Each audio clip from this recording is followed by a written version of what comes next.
Welcome everyone to Behind the Scenes of Inside Investigations. Our senior investigative producer, Marnie Zambri, is joining us to talk about tiny home. What's that about? Okay, so tiny house is about a couple that decided they were going to downsize, buy a tiny home from a tiny home dealer here in Georgia and have it delivered to their home in Granbury, Texas. Okay, that sounds pretty simple. What went wrong? The guy wasn't building the tiny houses. Well, actually, this is what happens a lot of times, and what we find is that a lot of people are doing business and they're robbing Peter to pay Paul. So they're taking on projects to get the money from the people, and then they're using that project to fulfill another promise they had made. And I think that's what happened in this particular instance. The Norrises bought the tiny house. Granted, they were in Texas. They did it online. They wired him, what was it? $22,000. $22,000. He got the money, and actually he played it very, very funny because he didn't get it sent to Georgia. He got it sent to South Carolina, and the laws in South Carolina are different for wiring money than they are in Georgia. So that kind of put a little caveat into it. But basically, he took the money and he never delivered the house. Of course, he blamed them, saying that they changed the plans or anything. But what it really came down to is that he couldn't deliver the house. He didn't have it. He had no intention of doing it. And he thought that nobody would hold him accountable for it.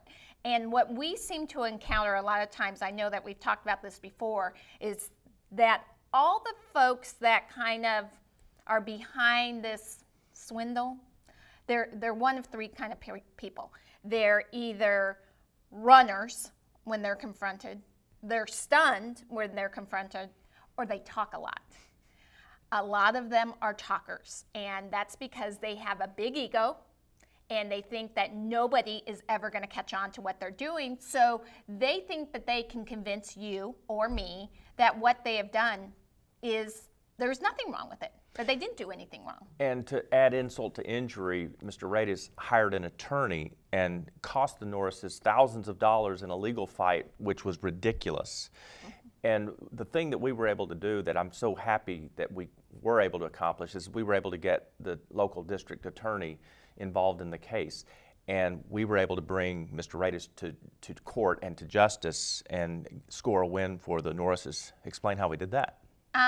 Well, what we did is we got all of the paperwork from the Norrises that showed that they had wired the money, that he had cashed the check, that he hadn't delivered the house.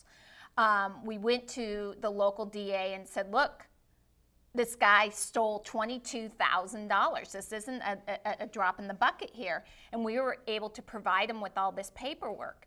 We also were able to show, and this was the kind of interesting thing, we were able to show that he was still trying to sell these tiny houses after he hadn't delivered one. He was so proud of what he was doing. Again, this falls under the talkers.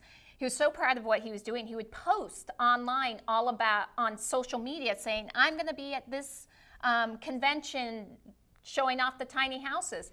So me and my other producing partner, Joe, said, well, we're going to go and see if he's going to be there. And we did, and that's what the video shows, is me walking up to him, and he obviously knew my name because I had called him several times. He'd never returned my phone calls. He couldn't place me at first, and you can almost see the look on his face when he realizes who I am, who I'm with, and what I'm asking about. He continues to try to walk away and getting a little less friendly along the way. And the people that specialize in operating in the ripoff range do know how to manipulate the system. So he hires an attorney, he has an attorney to slow things down, and that's the excuse he was giving you. Talk to the attorney.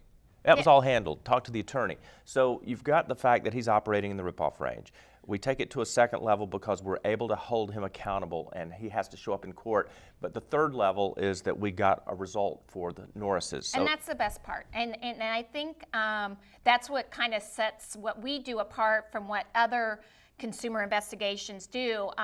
While we do want to build awareness so other people don't get caught up in scams or get caught by bad businesses and stuff, we actually want to solve people's problems, because a lot of times what happens is that folks get in this position, they get to the magistrate court, they don't know what to do. They can't take it any further because they don't have any direction. And we've had to learn ourselves in going into this on how to really push things and get the attention of the district attorney's office. Because here's the sad reality, the folks on the other side of that glass mirror aren't really helpful.